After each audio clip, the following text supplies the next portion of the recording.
เกิดเสริมดวงชะตาให้อาหารปลาหน้าวัดสุขใจเชิ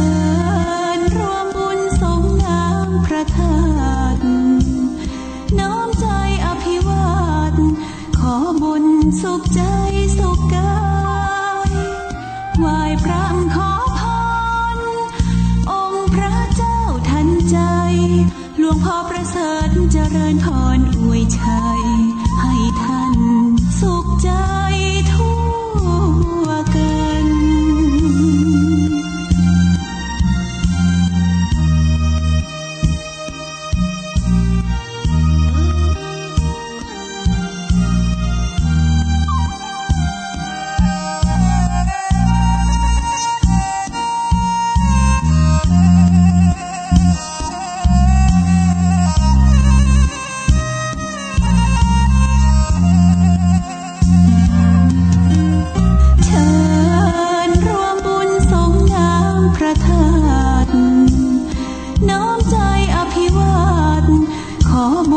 สุขใจสุขกายไหว้พระขอพรองค์พระเจ้าทันใจหลวงพ่อประเสริฐเจริญพรอวยชัยให้ท่านสุขใจทั่วกัน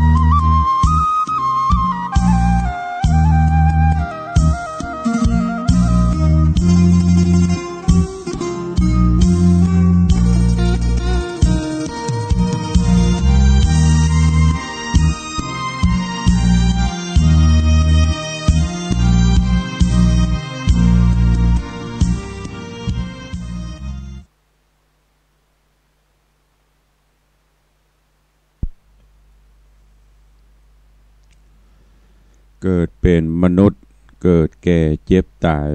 ชีวิตวางไวเหมือนกันตัวหน้า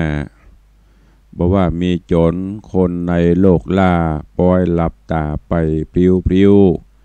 เต็มทีก็เขาจักเอาไม้งิ้วมาแป่งตูบน้อยตันเติงทำบุญหยัดน้ำกึดหอดตันถึงสั่งมาดูเปิงหักสมน้ำหน้ายามเมื่อเป็นคนอยู่ในโลกล่าจักกินตานนาอยากล้ำขอยกมือ10 นิ้วกราบนบนอบน้อมอย่างพระติรัตนเกี่ยวเจ้าตั้ง3 ประการอันหมายมีพระพุทธเจ้าพระสัทธรรมเจ้าพระสังฆเจ้าอันเป็นสรณะตีเปิ่งตีเคารพนับถืออันสูงสุดในชีวิตขอกราบคารวะแตบไตไวสาปารมีธรรมพระเดชพระคุณหลวงปู่พระพรหมมงคลที่ปรึกษาเจ้าคณะภาค7เจ้าอาวาสวัดพระธาตุเจ้าสีจอมตองพระเดชพระคุณหลวงป่อท่านเจ้าคุณพระเทพโกศลที่ปรึกษาเจ้าคณะภาค7เจ้าอาวาสวัดศรีโสดาพระอารามหลวงพระเดชพระคุณหลวงป่อท่านเจ้าคุณพระเทพปริยัติเจ้าคณะจังหวัดเชียงใหม่เจ้าอาวาสวัด7 ยอดพระอารามหลวงพระเดชพระคุณหลวงป่อท่านเจ้าคุณพระราชรัชมุนีเจ้าคณะอำเภอเมืองเชียงใหม่เจ้าอาวาสวัดสวนดอกพระอารามหลวงหลวงป่อท่านเจ้าคณะจังหวัดเชียงรายหลวงป่อท่านเจ้าคณะจังหวัดลำพูนตลอดจนพระมหาเถรานุเถระภิกขุสังฆะสามเณรเจ้าจุตนจุองค์โดยความเคารพ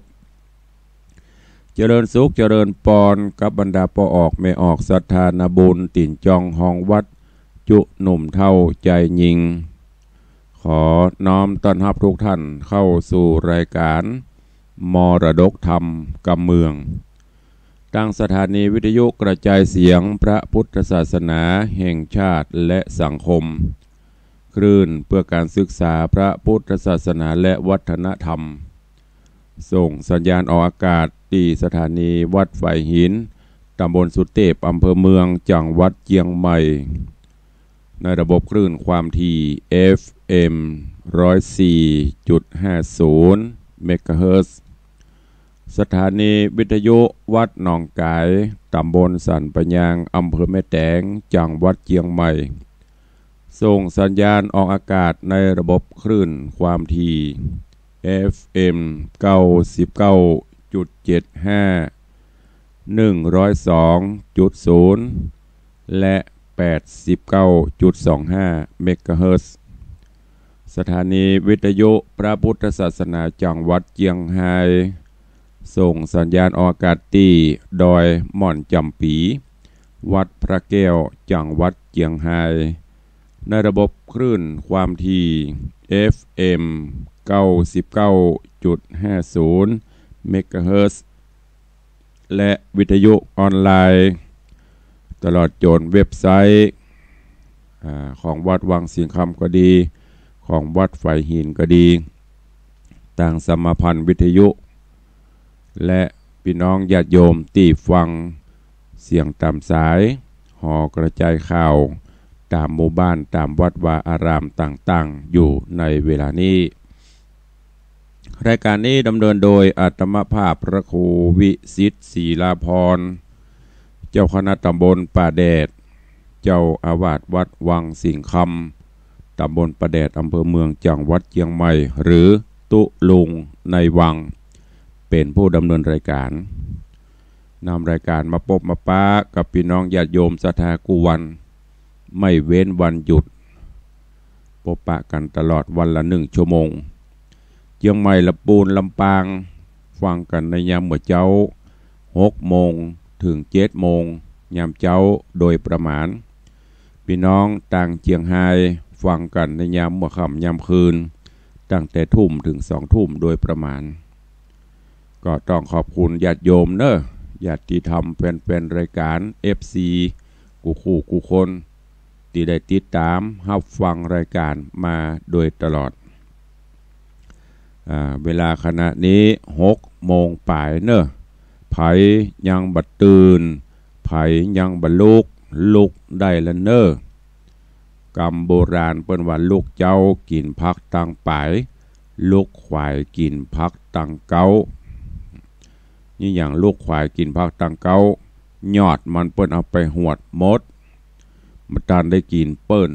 เพื่อลูกมายอดพักยอดไม้ที่อ่อนเปิ้นเอาไปหวดหมดแล้วก็แยกการแยกงานกับบัดตันบางพ่องจะไปแยกการลูกควายขลักกักเก็กฝั่งบัดตันจากที่ขี่รถมอกมาครับดีกับบีดรถฝั่งล่ำจุดท้ายไปถึงที่ทำงานนะเพราะฉะนั้นก็ลุกกันได้หมอกปอเหมาะปอควรแล้ว เวลานี้เป็นเวลาของมนุษย์ผีทั้งหลายจะเข้ารับเข้านอนเพราะว่าเมื่อคืนนี้ผีออกล่าหากินโคนนอนเวลาขณะนี้คนจะออกสว่างหากินผีจะนอนเพราะฉะนั้นลุกเนอคนเฒ่าคนแก่แต่ก่อนเปิ้นถือถ้าลูกควายเพราะว่าผีผีงำถ้ารับมาวันนักเป็นว่าพายกล่อมหรอเป็นเปิดเป็นเหลืองนอนล่ำก็บดีลุกขึ้นมาทำกิจวัตรส่วนตัวอาบน้ำอาบท่าแล้วก็ไหว้พระสวดมนต์ตั้งจิตตั้งใจเป็นสมาธิกินข้าวกินน้ำกินกาแฟกินขนมปังอย่างแล้วก็เตรียมเนื้อเตรียมตัวไปยาการยางานปฏิบัติภารหน้าที่แต่ละคนแต่ละท่านเนอลุกเนอลุกใครบ่ลุกเนอที่ลุกแล้วก็เตรียมตัวอีพ่ออีแม่ก็ฟังน้ำฟังธรรมไปตัวอย่ากินอย่าว่ากันไปตัวทำภารกิจประจำวันเนอวันนี้ก็มาฟังกันต่อในเรื่องของสุวรรณหอยสังที่ได้น้อมนำมาเทศนาฮือได้รับฟังผ่านกันไป4 ตอนละวันนี้จะขึ้นตอนที่5 ในตอนที่แล้วโพธิสัตว์เจ้าหอยสังหลังจากที่ได้ปัดกันกับแม่พญานาค ก็มาฮับเอาเหือคำมาฮับเอาจนกระทั่งปุ่นอยู่เมืองหนักเมืองบาดาลแล้วก็ไปปบไปปะกับป่อฤาษีก็บอกหนต่างอย่างต่างๆที่จะไปแสวงหาวิชาความรู้ที่จะต้องไปผจญจนกระทั่งโพธิสัตว์เจ้าพดจดไปปุ่นเมืองยักษ์หมู่เสนายักษ์ทั้งหลายหันอาหารโอชะมาละลูกจะจับจะยับกินแต่ที่ไหนได้เข้าใกล้บ่ได้มันฮ้อนอันเนี้ยเพราะว่าผู้มีบุญคนบ่มีบุญเข้าไปบ่ได้นี่อย่างก็ถึงบ่ได้บุญกุศลปกปักรักษาเขาก็นำเรื่องราวไปบอกเฮือแม่พญายักษ์แม่พญากับมาพอมากอยโอ้ซ้ำด้วยบุพเพบุญญาปรมีที่ได้สร้างห่วมกันมาตัวบุก็เกิดปฏิภาคฮับเอาเป็นลูกเป็นเต้าโอ้แล้วก็ฮักเหมือนแก้วตาดวงใจด้วยเนอะไผ่ยี่อย่างบ่ได้ยักษ์ตนอื่นจะมาเคียนมาตีไม่อย่างบ่ได้ปาเอาโพธิสัตว์เจ้าหอยสั่งไปอยู่ในที่อยู่ของตัวแล้วก็ข้าทาสจะบริพันธ์เสนายักษ์ทั้งหลายดูแลจากนั้นก็สั่งลูกบุญธรรมก็คือโพธิสัตว์เจ้านี่ที่ไหนควรไปที่ไหนบ่ควรไปที่ไหนเป็นเขตห่วงห้ามจะบอกให้เป็นอย่างไปอย่างแล้วก็พอมีอยู่วันหนึ่งแม่พญายักษ์ก็ออกไปเสาะบาหากินล่าสัตว์ล่าอย่างตามปกติตามวิสัยของยักษ์โพธิสัตว์เจ้าก็มาเกิดคันนิ่งใจว่าอย่างแม่ยังมาห้ามที่นี่ฮื้อไปที่นี่บ่ฮื้อไปที่หั่นควรเว้นแล้วก็ไอ้ที่เปิ้นฮื้อไปนะตึงบ่ใครไปอันที่เปิ้นบ่ฮื้อไปนั่นแหละมันจะไปบอกว่าที่ไหนโยมทั้งหลายลองสังเกตพอเตอะบอกว่าเปิ้นบอกว่าเฮานะสุมาเตอะแม้แต่ที่เปิ้นขว้างขยะนะเปิ้นจะเขียนที่ทิ้งขยะอย่าลองสังเกตพอลงลึงบ่มีไปเข้าไปขว้างบ่ใครเอาไปทิ้งแต่ห้องไปแหมป้ายแหมที่หนึ่งเปิ้นบอกว่าห้ามทิ้งขยะอันนั้นน่ะเต็มก็แปลว่าห้ามเข้านี่นะก็ตึงใครเข้ามันมีไอ้หยังมีในหั่นถึงห้ามเข้าถ้าว่าเจิญข้างในนะบ่ใครไปมันเป็นยะอยู่นอกนี่ก็ได้เนี่ยมันจะกลับกันนะอีป้อยแม่ญาติโยมทั้งหลายลองสังเกตพอเถอะว่าไผที่เปิ้นห้ามนะใครหันอันนี้ก็เหมือนเดียวกันโพธิสัตว์เจ้าหอยสั่งก็นี่อย่างแม่ถึงห้ามพอดีแม่ยักษ์ไปอยู่ก็เลยใครหัวไปพอไปสอดพอมดโอ้ไปที่หนึ่งก็ไปหากองกระดูกถึงกระดูกงัวกระดูกควายกระดูกสัตว์กระดูกคนพ่อมหูศูนย์อีกันท่านไปแหมติ่งไปหาบ่อเงินบ่อทองไปหาเครื่องติบก็คือหูบเงาะไปหาเกิบวิเศษของวิเศษต่างๆและที่บ่อท่านก็ลองเอามือจุ่มลงแล้วมันเป็นบ่ออะไรอย่างจุ่มลงไปโอ้ยกขึ้นมาเป็นวันนิ้วทองน้ำทองติดมือจะได้กระบอกออกเนี่ยจะได้เอาผ้ามาปั่นมือแล้วก็หูแล้วจะอีกาติแม่ห้ามบ่ฮือไปหั่นไปว่ามันมีอันนี้จำได้หมดปิกมาอยู่ที่เก่าเอาผ้าปั่นหัวแม่มือไว้แม่พญายักษ์ปิกมาถามหาลูกเสนาทั้งหลายเสนายักษ์บริบาลยักษ์ก็บอกโอ้ลูกแม่พญานี่หายเงาอีโลบ่ฮือไปกับไปห้ามจะได้กับฟังขั้นจะเคี่ยนกับแม่ก็พญาก็จะทำโตดทำวะก็เลยปล่อยถ้าเลี้ยงแบบเอาใจนะแม่พญาเฮ้ยจะตุกใจเนอะต้องปราบต้องปรามพ่อง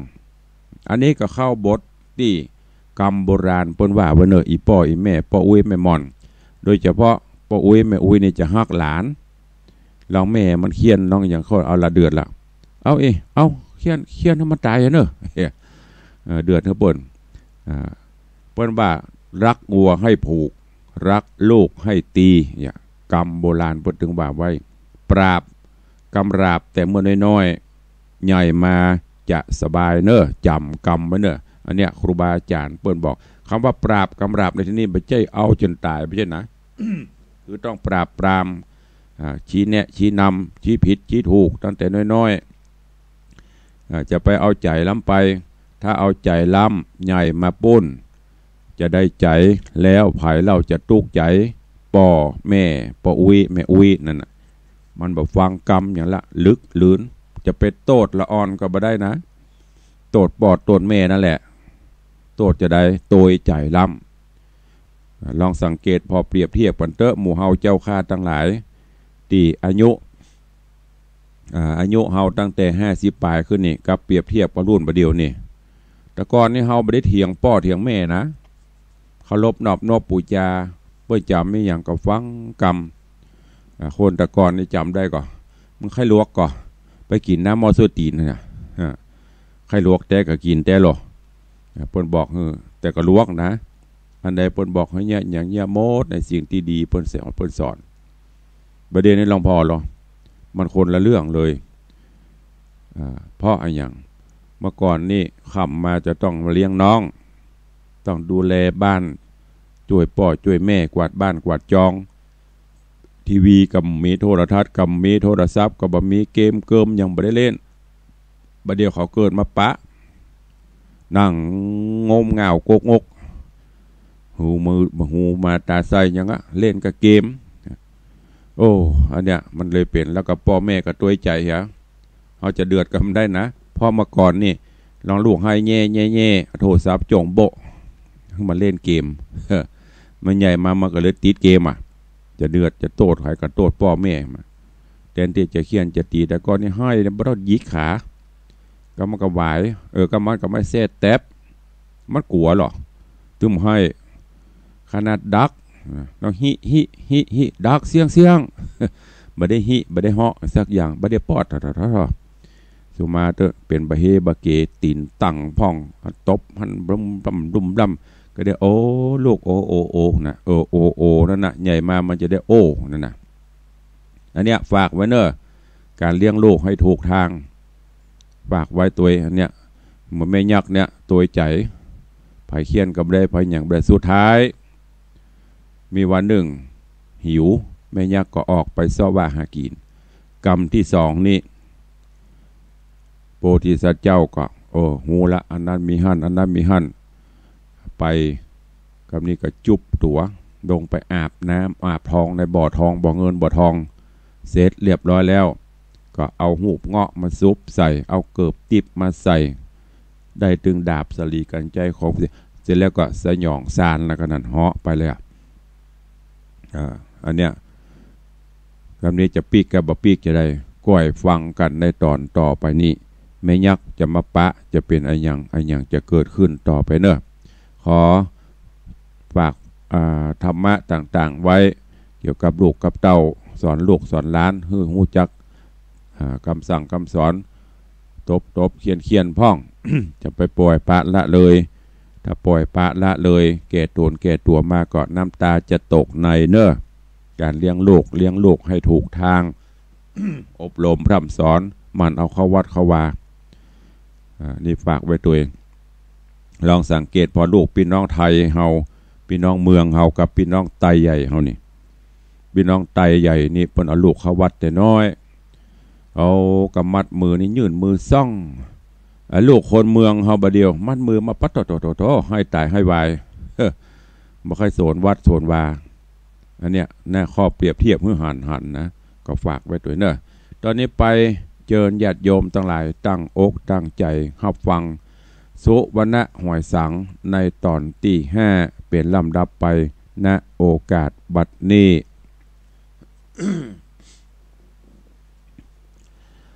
นะโมตัสสะภะคะวะโต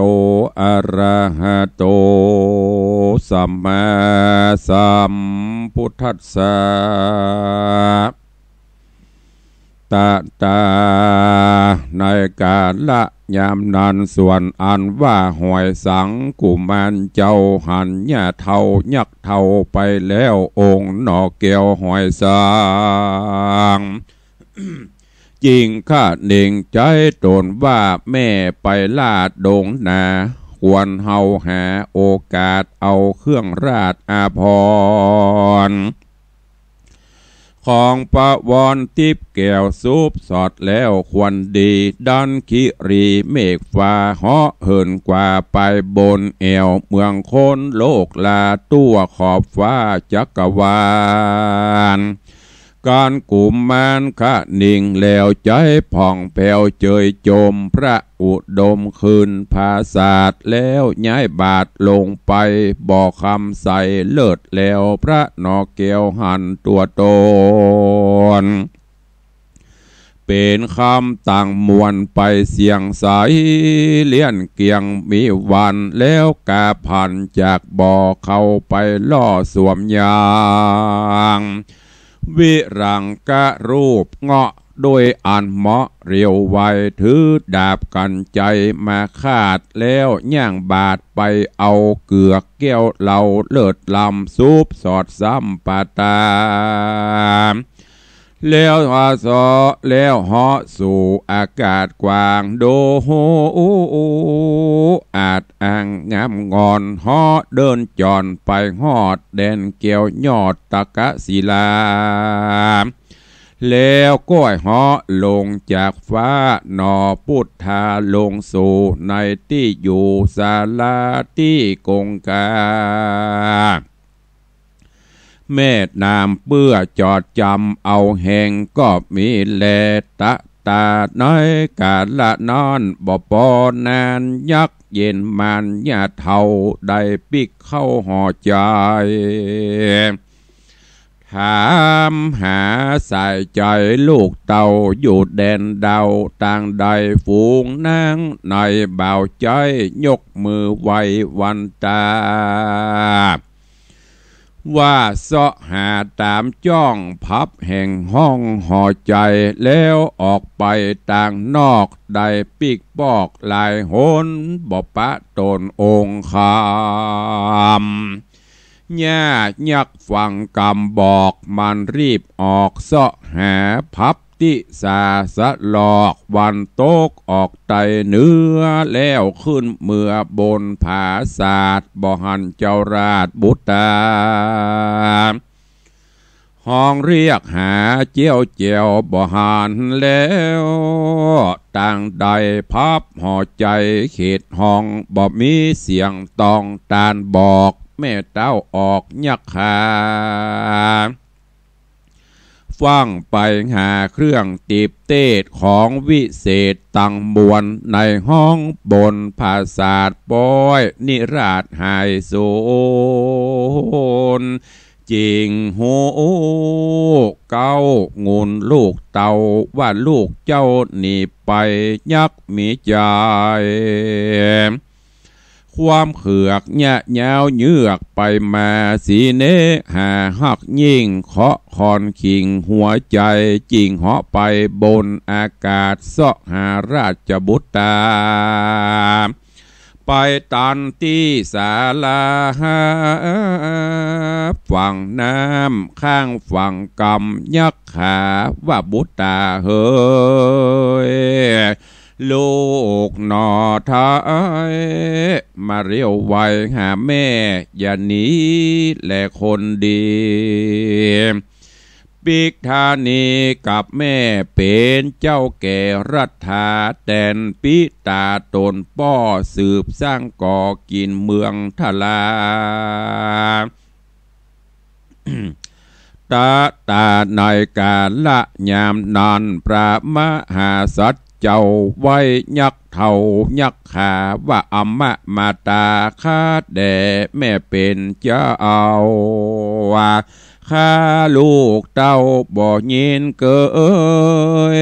จากสะบวยเมืองแม่เต้ากวนแต่มนุษย์สาขออำลาแม่เจ้าขอแม่เข้าเมืองนั่งแต้นเหลืองสะบวยราชเป็นเจ้าอาจปุรีสะสวัสดีเตียงเต้า100 สาวขวบเข้าวาสาเดเตนา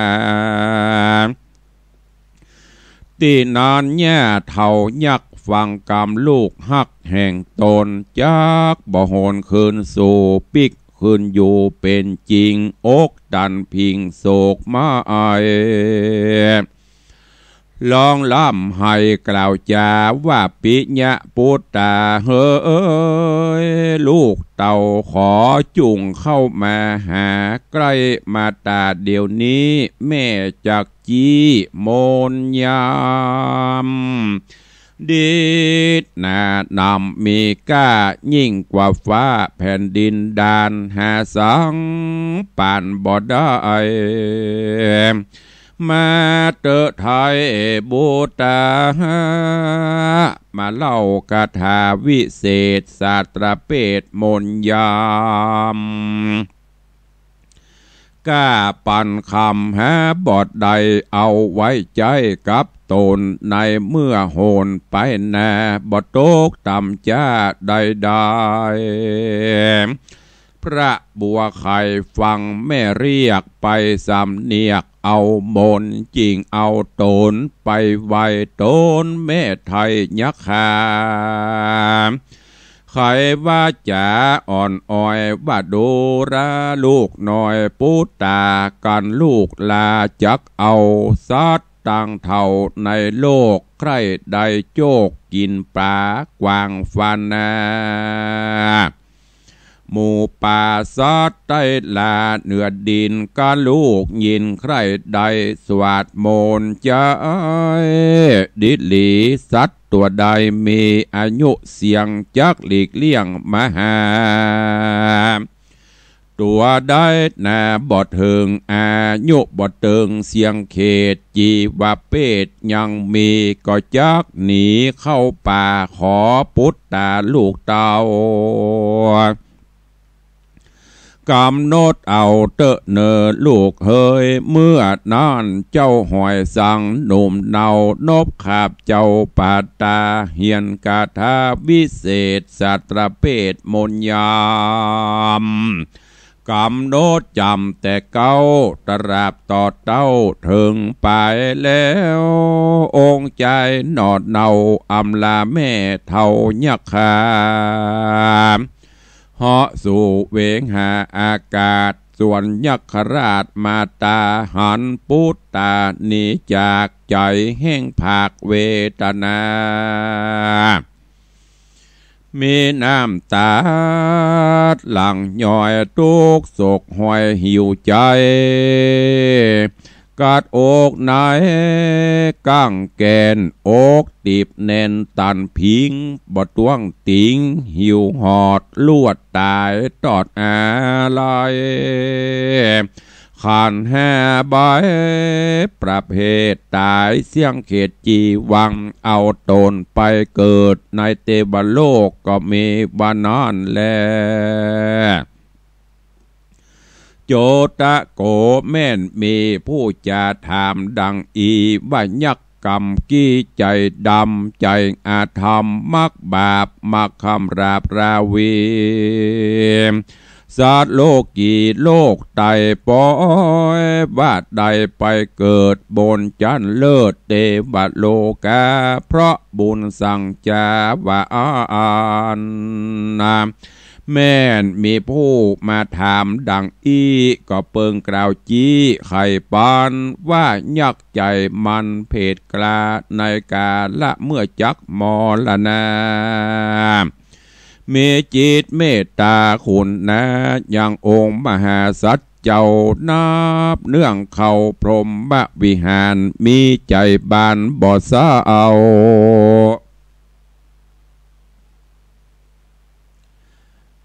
ตายละคาบเน่าอยากหาจริงเอาตนอัตตาไปเกิดในกำเนิดไปบนเพราะใจตนผ่องแผ้วกับนอเกียวโปธานั่นแลตาโปธิสัตโตเมื่อนั้นโปธิสัตเจ้าคือนอดเนาหอยสังก็แก่พันสานบนเลวตาตนคืนพอยัง แม่นอหยักขาได้ตายมรณาเจียนจากเจ้าก็หากกลับคืนลงสู่ผืนแผ่นลามีเนตรนาไหลตกยินกัดอกบ่อน้อยอินดูยอดซอยแม่มาตามแม่นเป็นยักษ์ขาพงเผาก็หากเต้าเป็นผู้มีกุลได้จูนุนไฟเอือทุกอย่างเกลือตัวเฮาองค์ปีนเป่าแนบเนื้อปกห่มเมื่อยามนอนเฮืออาพรเครื่องย่องทุกสิ่งต้องพังกาบัดนี้นาองค์คำมาตาตายจากมรณะมือเหือมอนพระผู้ทอนหอยสังก็ขาบลงอย่างอกแม่อันตายแก่ดินดอนนายพื้นดินทอนหิมฟังดวงใจยังยำแยงด้วยใจแปลงนอบน้อมคบยำก้อมหัวลงนอพุทธองค์ร้องให้การวัดใดสติแล้วพระนอเกี่ยวเมียดซากเก็บต้อมหากสันดีแล้วอันจุลีจุดได้จิเผาไม้กาญากระตำชาปนกิจเรียบร้อยพระนอน้อยหอยสังก็เก็บยังกระดูกฝังที่ถูกเปิงควรย่อมือตนน้อมไว้ดูกแม่ไทยยักขาแล้วอำลาจากหันเหาะผ่านดันเวหาตอดสายตาลงสู่ในที่อยู่เมืองคนพอลงบนฟากฟ้าหันโลกลามีเมืองงามรุ่งเรืองบ่อเศร้าองค์นอดเนาเลงไปหันแสงใสประเทศในคงเขตปลาณสีเจ้าก็มีใจใครอยู่จริงลงสู่แดนพรายแล้วเตียวไปในเขตบ้านได้ยานในเขตย่านคามังปัจจันตังบ้านนอกแดนดาวขอกจนบทอันกำหนดแน่ปานเขตนายต้องเตศปราณสีกับนอบุญมีไปกันนอบุญมีไปสู่เพื่อขออยู่เกหาแห่งป้อนานายบานจ๋าปากตาลวอนขอนายบ้านป้อฟังกำจาพิจารณาดูรูปร่างมันสังมาจ้างผิดผวนบ่เหมือนคนในโลกหน้าโกกโวกหลังโกแข้งขาหัวพิษแผกตัวมันแปลกนำนาบ่โสภา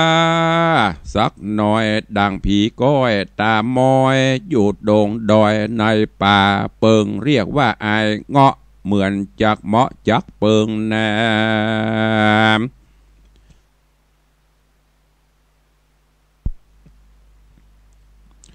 นายบ้านถามเถิงที่อยู่ว่าเป็นลูกปู่ย่าสั่งมึงมาจากที่ใดมาดีเจ้ากล่าวจี้ไข่จาว่าอยู่ดงนาลืบไม้ดอยสูงไกลผู้พา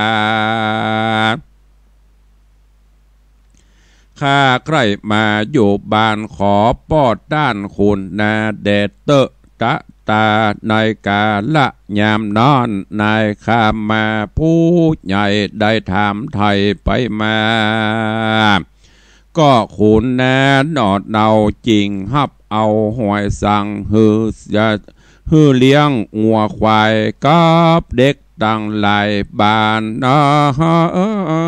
นมีอยู่หันหลายหลวง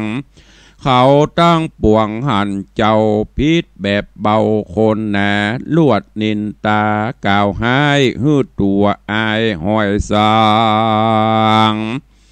ว่าเฮาตั้งหลายจวนเอาเลยพี่ป่าอันด้านกว่าลงมาจากภูผาปูดอยมาลองก้อยหมากลุกฮือสนุกสุขเสริญหาหากินเงินก็ได้สักกาดได้แถมนาฝูงเด็กขาปากปองจะเรียกร้องหอยสางว่าไอ้ตูนางเงาะป่าตุกผู้ว่าสันเดียวจ้าหยอกเขียวนอนเนาว่าไอ้เงาะเจ้าเฮยมาเรียวเว้ยเล่นต่อหมากลูกล่อสกาว่าได้หาเงาะป่าแล้วเจ้าก็ว่ากว่าไปไว้ฟังเล่นไปบ่จะขันตอดตาเอาใจบ่มีไผมาแป้เงาะใดเล่นกันใส่ตึงวันองค์จอมทันบอกการเข้าพันยานฝีมือแห่งองค์บุลือหวยสังก็มีหันเล็ดนา ตามาถังปะกาเซนโตสัทธาอาหาสัทธาสัพปัญโยตนเป็นคู่แก่โลกดาบทุกโศกเสี่ยงโซนตนทะลงบุญใหญ่กว้างติดเนจักกล่าวข้างปลายหลังอาติตังล่วงแล้วหือผ่องแผ้วหมดสายเนตานะไม่ไปแจงจริงจักแสงไขจะตามดังคาถาบาลีว่าอาทาโคลาจาดังนี้เป็นตนภิกขเวโดราภิกขุตั้งหลายตนทัดลงสินใสวิโรธเจื้อเงาโคตรอรหันตาจุงฟังกถาล่วงแล้วเมื่อปิ่นแก้วลาจาเมืองปาลานาสีปจาบดีสาวยราชกิติอาจลือจามหาโภคาจำเลิศยิ่งโดยทรัพย์สิ่งสมบัติสีสวัสดิ์เตียงเต้าโยธาโยธาเจ้าหลวงหลายเสนาน้อยบอดน้อยนับอ่านร้อยอโค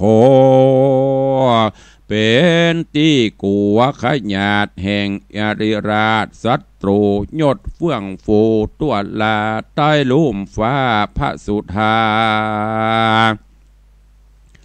องค์ราชาหนอเต้ามีลูกเต้าเป็นหญิงหูบองค์คิงเลิศล้วนลักษณะทวนงามงอนสีขาวปอนยิ่งแย้มสองฝ่ายแก้มบัวขายสองตาลายจะจ้อนเส้นผมอ่อนคำใสมโนนายอ่อนน้อมห้างคิงก้อมยำแยงหิมปากแดงเรืองโรดมีเจตนางโสดเป็นทรา ส่วนองค์เศรษฐาโคนปี96นางเจ้านอนนามีสามิกาจุโพส่วนนางบุญจูสวยลาแห่งเจ้าฟ้าธานียังบ่มีสามิกาองค์พระพิตาเป็นห่วงกลัวจากล่วงไกกามรณาตายเสียจากละลูกลาพรากเมื่อมอนการพระผู้ถอนกึดดังนี้จริงกล่าวจี้จะใครกับเสนาในนอกเต้าไทยบอกใครจะกับอำมาตย์เสนาฮือไปประกาศ กฎหมายฮือฝูงใจหนุ่มโสดทุกเจื้อโคตรวงศาจูงรีบมาสันนิบาตในหงลาดห่อใจก็มีงอนแลนะ นิธิตังขียะสังวันนานาวิเศษจาห้องเหตุธรรมเทศนาสุวรรณหอยสังตอนที่5ก็บังโกมสมเรศสเดช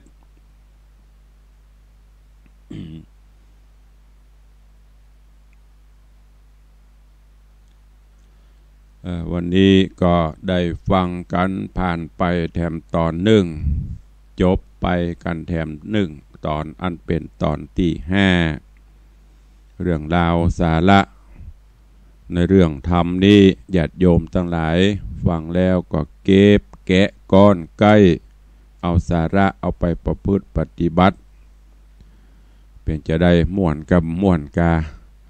ม่วนเข้ามาติกๆนะฟังธรรมเทศนานี่ถึงแม้จะฟังหลายเตื้อหลายหนยิ่งฟังก็ยิ่งม่วนเด้อ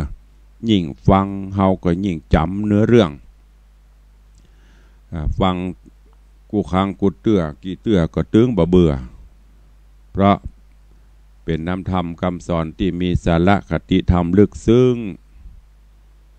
อย่างที่ได้อธิบายไปเป็นช่วงคือกับญาติโยมทั้งหลายได้หูได้ทราบนั่นนะวันนี้ก็จบไปแหมตอนก็เดี๋ยววันพุธก็ค่อยฟังกันต่อวันพุธนี้เป็นวันศีลใหญ่ศีลหลวงขอลาพัก1เช้าเนอะเพราะต้องตื่นแต่เจ้าญาติโยมมาตานเข้าใหม่ตานขันเข้าขันน้ำตานเข้าดอยเข้าโล้นบาทเผาหลัวหิ่งพระเจ้า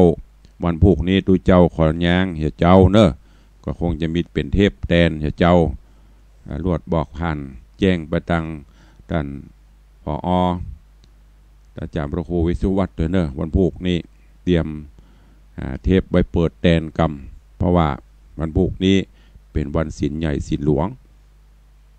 เป็นวันศีลเดือน4เพ็ง ตานเข้าจีเข้าหลามกันต้องตื่นแต่เจ้าเผาหลัวพระเจ้ากันก็เขาแจ้งให้ญาติโยมทั้งหลายตัววันนี้ก่อนที่จะนำรายการจากไปก็ขออนุโมทนาประชาสัมพันธ์รายชื่อรายนามผู้ที่ได้ร่วมบุญกุศลในการสมทบทุนหล่อพระเจ้าทองคำเพื่อสมทบทุนซื้อทองคำในการหล่อและบางท่านก็นำทองคำมามอบถวายขออนุโมทนาบุญขอบคุณกับท่านผู้ไม่ประสงค์ออกนามจากกรุงเทพอันนี้เปิ่นบริจาคเป็นทองคำหนัก1 กรัมหรือว่า1 วินขอบคุณอนุโมทนาบุญกับแม่อุ้ยนาธุระเทพบ้านแพะน้ำจำแม่อุ้ยดีธุระเทพบ้านต่องกายขอบคุณกับโยมแม่สมพรองค์ตัวหรือองค์ตัวนี่แม่สมบูรณ์พิดาปันบ้านป่าขุยขอบคุณกับโยมพรหมมินทร์โยมบัวโรยโยมนัทพงษ์นางสาวพุทธดีพรหมแก้วขออนุโมทนาบุญขอบคุณกับโยมบัวน้ำกุลนำนี่บ้านเฟื่องฟ้า2ประเดชนี่มาร่วมบุญตะวาขอบคุณกับแม่อุ้ยแก้วลูนโปทายะบ้านหนองโป่งตะกว้างสลับปีเนอะ ตะวาได้นำปัจจัยมาห่วมเป็นจำนวนเงิน2,000 บาทแล้วก็ผู้ที่ร่วมบุญกุศลติตวาได้ประกาศภัยได้2-3 หน้าวันนี้ก็ขออนุโมทนาบุญกับญาติโยมที่ห่วมมาก็มีแม่การดาทิติพิทยาพรโยมพระสิกาโชติโชตินิธิศักดิ์แม่กันดาทิติพิทยาพรโยมพระสิกาโชตินิธิศักดิ์น้องจอมแล้วก็ครอบครัวเต็มสงสัยครอบครัวขับกล่อมนี่จากนครศรีธรรมราชปุ่น ขอบคุณกับแม่อุ้ยมอนจันทร์คำแสงบุญขอบคุณกับแม่สวรักษ์พุทธาบ้านหนองกลครุแม่แก้วปัญญาบ้านหนองแต้นสันปะตอง ขออภัยเนอะ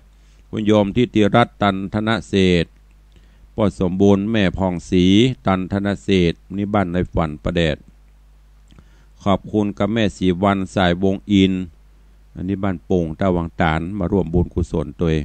ขอบคุณกับแม่บุญศรีหอมอ่อนที่ได้ร่วมโมทนาบุญแล้วก็นอกจากนั้นก็มีพ่อสมบูรณ์แม่สมบูรณ์มริกาพระป่าประจำตระกูลมริกาที่3,000 บาทโยมวินัยโยมอนงทองตองโยมช่างโยมเมย์โยมไม้นี่ดอนเกียเมลิมโยมแดงกาละหงโยมบรรเยนพร้อมครอบครัวบ้านตุ้งข้าวพวงโดยสเก็ตตุ้งข้าวพวงเชียงดาว โยมบุญยังโยมขจรศรีรุ่งเรืองคุณโยมบุญศรีอุดมศักดิ์แม่เราวัฒนาพร้อมลูกหลานนี่ได้มาร่วมโมทนาบุญขออนุโมทนาบุญขอบคุณเนอะเดี๋ยวก่อนรายการต่อไปก็จะทยอยอ่านไปวันละหน้าเนอะไปจนถึงฟังไปห้องไผ่ตกโลนก็แจ้งกรรมเนอะเพราะรายชื่อทุกรายชื่อที่มาร่วมบุญกุศลถ้าเป็นผู้ที่ร่วมบุญกุศลนี่จะได้จดจานจารึกชื่อไว้ในสุวรรณปัตตาหลับเงินหลับคำก็คือจะเขียนจานจารึกในแผ่นตองไว้เป็นกู้บุญบารมีกับพระพุทธรูปพระเจ้าตันใจในโอกาสวันครบรอบวันเกิดวันกตัญญูหรือวันมงคลสมรสวันสำคัญของพ่อออกไม่ออกศรัทธาเนอน้อมจิตน้อมใจมาร่วมกันจารึกชื่อไว้ในประวัติศาสตร์ร่วมกันสร้างพระพุทธรูปทองคำคือพระสิงห์คำที่จะร่วมกันรอไว้ประจำวัดวังสิงห์คำโดยน้ำหนักทองคำ108 บาทเนอะก็เจริญปอนมาห่วมบุญกันได้ได้รายการเดี๋ยวเวลาแถมประมาณ 2-3 นาทีวันนี้ตรวจประชาสัมพันธ์พี่น้องศรัทธาเจิญร่วมแสดงความปนห้องอย่างยินดีร่วมมุทิตาอายุวัฒนะมงคลครบรอบวันเกิดของเจอัมพรเนอะเจอัมพรตนกูลลอยเคราะห์วันนี้แฮปปี้เบิร์ธเดย์เปิ้นกะ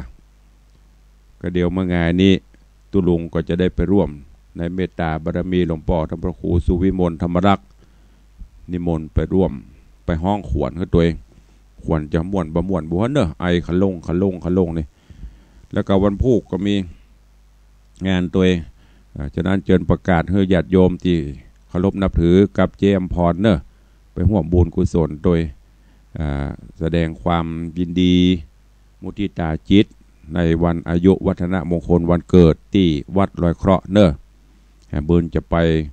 ห้องขวนแล้วก็ไปร่วมเจริญพุทธมนต์สืบชะตาว่าบุญเผลอวันเกิดวันนี้เพื่อให้หอมทองสัก10 บาทโบนะ อันนี้ผู้เล่นไปได้วันพุธก็มีงานเนอะวันพุธเดือน4เปงในช่วงเมื่องานนี่ทีแรกก็มี